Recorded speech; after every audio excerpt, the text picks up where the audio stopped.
Good evening and welcome once again to my driveway. I'm here to talk about a film I saw yesterday morning, but as with Matilda on Friday, the reason I didn't review it as soon as I came out was because I had children in the car with me. That sounds sinister. I don't know why. I had my son and his best mate. They are both 10 years old and I took them to see Strange World, the new Disney film. The first thing I'm going to say is that all three of us really enjoyed it. I didn't really know a huge amount about it. I'd seen posters for it, and what I realised was I hadn't seen a trailer for it because everything I've seen at the cinema in recent months, and mainly for most of the year, has been more adult content. I've probably seen more 15s and 18s this year than anything else. Hence, I hadn't seen a trailer for Disney Strange World, because when you're going to see the likes of The Menu or Bones and All, you don't get Disney trailers. So I watched a trailer on my phone. I thought, actually, that looks really good. I'll see if Hal and his mate want to go with me. And they did. So the story follows the Clade family. The father is Jaeger Clade. He is voiced by Dennis Quaid. And he is a big, strapping explorer, adventurer with a magnificent moustache. His son is Searcher Clade, voiced by Jake Gyllenhaal. And then there is also Ethan Clade, who is Searcher's son. And the story revolves around trying to save their homeland, or trying to save their homeland's energy supply. That sounds really dull, doesn't it? It's not, I promise.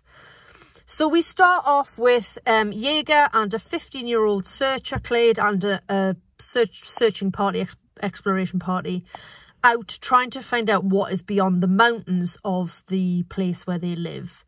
They decide that they don't want to go on. Well, Searcher decides he doesn't want to go on. He finds a really interesting plant. It's clear in the first few minutes of the film that he's far more interested in botany and that sort of thing, whereas his dad is an all-out explorer, conqueror kind of guy. It's clear they're very different. His father goes on to try and get beyond the mountains, whereas Searcher and the rest of the party turn back. And then we fast forward 25 years into the future, where Searcher is now a 40-year-old man with a farm and a wife and a son of his own, 16-year-old Ethan. His wife is called, I want to say, Meridian. She's voiced by Gabrielle Union. And they have this really lovely life looking after their farm, which grows a plant called Pando. Kind of looks a bit like Brussels sprouts, and the fruit, or the whatever it is that comes off the plant, is their energy supply. So basically they pop the Pando, they look like sprouts. I'm going to say sprouts. They pop them in a canister, they put the canister into whatever it is they want to power, and that's their electricity source. And he farms it and provides the whole community with this plant, and everybody's happy. Where they live is sort of futuristic, but not. It's clearly not like Earth, because they have, well, it could be, I suppose, but they have flying vehicles and things. So it's quite advanced, but also there's the rural element of the fact that all of their energy is farmed. Searcher and Meridian have this really lovely partnership on the farm. He does the farming, she does the crop dusting. The fact that she can fly as a pilot becomes relevant later on. They have their lovely son, and life's pretty good. Then the president turns up, tells them that the Pando is dying and they need to journey to the heart of the plant, to the root, to find out what's happening. Otherwise, they're going to lose the energy supply. So that's kind of the setup for the film. They end up in a strange world beneath their own. And then it's about their journey to get to the root of the Pando and do what they need to do to save their planet.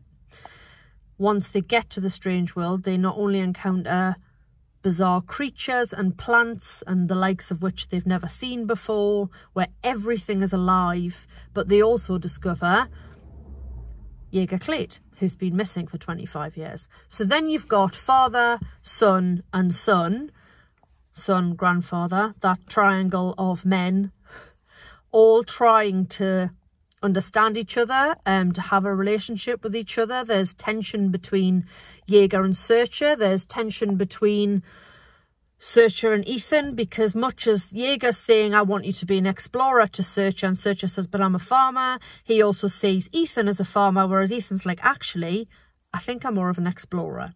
So this father-son relationship, this family history, the expectations, the what you want for your child runs right through the middle of the film, and it's done beautifully. Here are things I loved about this. One, the main couple, Searcher and Meridian. Searcher is white, Meridian is black woman. Brilliant. Except it's not highlighted. It just is. Therefore, Ethan, their son, 16, is mixed race. He's also gay. Again, it's not signposted, highlighted, talked about. He just is. And this shouldn't be a cause for celebration in 2022, but this is a Disney film. And it's a Disney film where the main couple are mixed race, and their son is obviously gay. And it's just is. And nobody bats an eyelid. They have a dog called Legend. Legend has 3 legs. Brilliant. I mean, we're now representing dogs with limb differences, but I'm here for it. I loved the sense of adventure in the film. It was very funny. There is as well as the dog, Legend, there is also a sidekick they find in the Strange World who Ethan nicknames Splat, because it is essentially just like a blob with some limbs. He can't talk, he communicates through squeaks, which weirdly the dog seems to understand, and vice versa, but the humans don't. And I'm all for a mute sidekick who has to sort of get their point across in other ways. Splat provides some of the laughs in the film, as does the dog, Legend. I like that the women in the film are capable. The president is a female. Meridian ends up flying is it called the Venture? The big ship that they take down at the Strange World, because the pilot gets eaten by a plant quite early doors. Everybody has their role to play, and it's not just up to the men to save everybody. And I like the fact that all 3 Clade men have things to learn from each other, and they need to understand each other's point of view if they're going to make the mission work. It doesn't have any songs in it, so it is not a bursting into song type Disney film.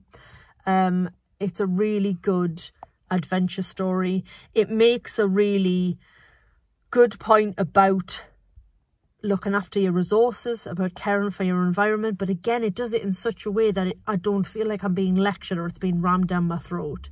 It's there, but it's part of the story, and it's not like, again, it's not signposted in a sort of really obvious neon sign, look over here, we're talking about the environment. It tickled me that Dennis Quaid and Jake Gyllenhaal have played father and son before, in 2004's The Day After Tomorrow. This Disney film was directed or co-directed by Don Hall, who is also responsible for Raya and the Last Dragon, which went straight to Disney Plus during the pandemic, which I really enjoyed. But he's also the director of Big Hero 6, which is probably one of my favourite non-Pixar Disneys of the last 10 years. So there's a lot to enjoy. Weirdly, I was just checking on IMDb for names and references and things. Oh, Lucy Liu was in it as well. I just remembered that. I was looking for names and stuff on IMDb just to make sure I had my facts right. And I saw some scores from the public, from IMDb users. 2 stars, 2 stars, 1 star.